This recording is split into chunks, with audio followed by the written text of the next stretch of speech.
ସବୁଦିନ ପରି ଆଜି ବି ଥିଲା ସମାନ ଦିନ, ସମାନ କାମ। ସଞ୍ଜୁ ସକାଳୁ ବାହାରିଗଲା ତାର ନୀତିଦିନିଆ କର୍ମରେ। କର୍ମ ତ ଥିଲା, କିନ୍ତୁ ନଥିଲା କର୍ମ ନିଯୁକ୍ତି। ତାର ଥିଲା ଗୋଟିଏ କାମ, ଚାକିରିର ସନ୍ଧାନ। ଆଜି ବାହାରିଛି ଭୁବନେଶ୍ୱରର ଏକ କମ୍ପାନୀକୁ ଇଣ୍ଟରଭ୍ୟୁ ଦେବା ପାଇଁ। ଗାଁରୁ ବସ୍ରେ ବସି ବାହାରିଲା ଏକ ନୂଆ ଆଶା ନେଇ।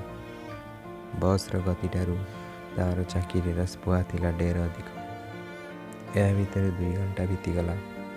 ସଞ୍ଜୁ ପହଞ୍ଚିଗଲା ଚଳଚଞ୍ଚଳ ସହର ଭୁବନେଶ୍ୱର ବରମୁଣ୍ଡା ବସ୍ଷ୍ଟାଣ୍ଡରେ। ବସ୍ରୁ ଓହ୍ଲାଇ ଭଗବାନଙ୍କ ନାମ ନେଇ ବାହାରି ଚାଲିଲା ଇଣ୍ଟରଭ୍ୟୁ ସ୍ଥଳକୁ। କିନ୍ତୁ ଏ କ'ଣ ଦେଖିଲା? ଏକୁଟିଆ ଝିଅଟି ବ୍ୟସ୍ତ ବେସାରା ହୋଇ ଏଣେ ତେଣେ ବୁଲୁଛି, ଯେମିତି କାହାର ସାହାଯ୍ୟ ପାଇଁ। ସଞ୍ଜୁ ତ ଥିଲା ପରୋପକାରୀ ପିଲା, ଭାବିଲା ପଚାରି ବୁଝିବ ଅସୁବିଧାଟା କ'ଣ। ସଞ୍ଜୁ ଝିଅଟିକୁ ପଚାରିଲା, ଆଜ୍ଞା, କିଛି ଅସୁବିଧା ହୋଇଛି କି? ଝିଅଟି କହିଲା, ହଁ, ମୁଁ ଏଇଠାରେ ମୋର ଜଣେ ସାଙ୍ଗଙ୍କୁ ଅପେକ୍ଷା କରିଥିଲି। ସେ ବସ୍ରେ ଗାଁରୁ ଆସୁଥିଲା, ହେଲେ ଗୋଟେ ଚୋର ଏହି ଭିଡ଼ ଭିତରେ ମୋର ଭ୍ୟାନିଟ୍ଟା ଟାଣି ନେଇ ଚାଲିଗଲା। ସେ ଭ୍ୟାନିଟ୍ ଭିତରେ ମୋର ବହୁ ଗୁରୁତ୍ୱପୂର୍ଣ୍ଣ କାଗଜପତ୍ର ଆଉ ଟଙ୍କା ଥିଲା। ସଞ୍ଜୁ ସାହାଯ୍ୟର ହାତ ବଢ଼େଇ ଝିଅ ସହ ଯାଇ ପାଖରେ ଥିବା ପୋଲିସ ଷ୍ଟେସନରେ ଲିଖିତ ଅଭିଯୋଗ ଦେଇ ଆସିଲା। ଏହା ଭିତରେ ଝିଅଟିର ସାଙ୍ଗ ଆସିଯାଇଥିଲା। ଝିଅଟି ସଞ୍ଜୁକୁ ଅଶେଷ ଅଶେଷ ଧନ୍ୟବାଦ ଦେଇଥିଲା ତାର ସାହାଯ୍ୟ ପାଇଁ। ଏହା ଭିତରେ ସଞ୍ଜୁର ସାମାନ୍ୟ ବିଳମ୍ବ ହୋଇଗଲାଣି। ସେ ତରତର ହୋଇ ବାହାରିଗଲା। ଯିବା ସମୟରେ ଝିଅଟି ପଚାରିଲା, ଆପଣ କେଉଁଠାକୁ ଯାଉଛନ୍ତି କି? ସଞ୍ଜୁ ଉତ୍ତର ଦେଲା, ଅଗ୍ରୱାଲ ଇଣ୍ଡଷ୍ଟ୍ରିଜ, ରସୁଲଗଡ଼, ଇଣ୍ଟରଭ୍ୟୁ ଦେବା ପାଇଁ। ଝିଅଟି ଏହା ଶୁଣି ସଙ୍ଗେ ସଙ୍ଗେ ଆଶ୍ଚର୍ଯ୍ୟ ହୋଇଗଲା ଆଉ କହିଲା, ଚାଲନ୍ତୁ, ମୁଁ ବି ଆପଣଙ୍କ ସହ ଯିବି। କିନ୍ତୁ ସଞ୍ଜୁ ଟିକେ ଡରିଗଲା। ଅଜଣା ଝିଅ, ମୁଁ ତାକୁ ଟିକେ ସାହାଯ୍ୟ ତ କରିଛି, ସେ ପୁଣି ମୋ ସହ ଯିବ। ଝିଅଟି ଥିଲା ବହୁତ ସୁନ୍ଦର ଆଉ ଧନୀ ଘରର ପରି ଲାଗୁଥିଲା। ସେମାନେ ଯାଇ ପହଞ୍ଚିଗଲେ ରସୁଲଗଡ଼। ଅଫିସ୍ ଭିତରକୁ ଯିବା ମାତ୍ରେ ଝିଅଟିକୁ ରିସେପସନିଷ୍ଟ ପ୍ରଣାମ କରିଥିଲା। ଏହା ଦେଖି ସଞ୍ଜୁର ଆଶ୍ଚର୍ଯ୍ୟ ବଢ଼ିଗଲା। ସଞ୍ଜୁ ଇଣ୍ଟରଭ୍ୟୁ ଦେଲା ଆଉ ତାର ଚାକିରି ମଧ୍ୟ ହୋଇଗଲା। କାରଣ ଥିଲା ସେହି ସୁନ୍ଦର ଝିଅଟି। କମ୍ପାନୀର ମାଲିକ ଥିଲେ ଝିଅଟିର ମାମୁଁ। ସଞ୍ଜୁ ଆସି ଝିଅଟିକୁ ଧନ୍ୟବାଦ ଦେଲା।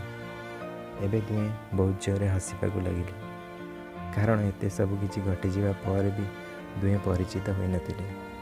ସଞ୍ଜୁ ତାର ପରିଚୟ ଦେଇ କହିଲା, ମୋର ନାମ ସଞ୍ଜୟ ଦାସ, ନୟାଗଡ଼ର ଛୋଟ ଗାଁ ନାଥପୁର ମୋର ଘର। ଝିଅଟି ସୁମଧୁର ସ୍ୱରରେ ତାର ପରିଚୟ ଦେଇ କହିଲା, ମୋର ନାମ ସଙ୍ଗୀତା ଦାସ, ମୋ ଘର ଯାଜପୁର, କିନ୍ତୁ ମୁଁ ମୋ ମାମୁଁଙ୍କ ସହ ରସୁଲଗଡ଼ରେ ରୁହେ। ଏହା ଭିତରେ 2 ଅଜଣା ବ୍ୟକ୍ତିତ୍ୱ ପରିଚିତ ହୋଇଯାଇଥିଲେ ଏବଂ ବନିଯାଇଥିଲେ 2 ବନ୍ଧୁ। ପରସ୍ପରକୁ ବିଦାୟ ଦେଇ ଦୁହେଁ ଆଗେଇ ଯାଇଥିଲେ ସେମାନଙ୍କ ବାଟରେ। ଏହାପରେ ଆରମ୍ଭ ହୁଏ ଅଫିସରେ ନୀତିଦିନିଆ ଦେଖା ସାକ୍ଷାତ, ଆଉ ବନ୍ଧୁତ୍ୱର ନିବିଡ଼ତା ଧୀରେ ଧୀରେ ବଢ଼ିବାରେ ଲାଗେ। ଅଫିସରେ ସାଙ୍ଗ ହୋଇ ଲଞ୍ଚ କରନ୍ତି, ଆଉ ସଙ୍ଗୀତା ବେଳେବେଳେ ବନେଇ ଆଣେ ସଞ୍ଜୁର ମନପସନ୍ଦର ପନିର ତରକାରୀ। ଅଫିସର ଫ୍ରି ଟାଇମରେ ସଞ୍ଜୁ ବହୁବାର ସଙ୍ଗୀତାକୁ କଫି ପିଇବାକୁ ନେଇଯାଏ। ଏମିତିରେ ଦୁହେଁ ମିଳନର ସମୟ ଅତିବାହିତ କରିବାକୁ ଲାଗନ୍ତି। ଦିନେ ଦିନେ ଅଫିସ କାର୍ଯ୍ୟ ସାରିବା ବିଳମ୍ବ ହେଲେ ସଞ୍ଜୁ ନିଜେ ସଙ୍ଗୀତାକୁ ଘରେ ଛାଡ଼ି ଆସେ।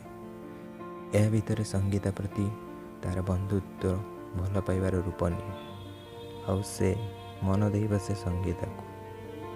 ଆଜି ବହୁ ସାହସର ସହ ଭାବିଛି ତାକୁ ପ୍ରପୋଜ କରିବ।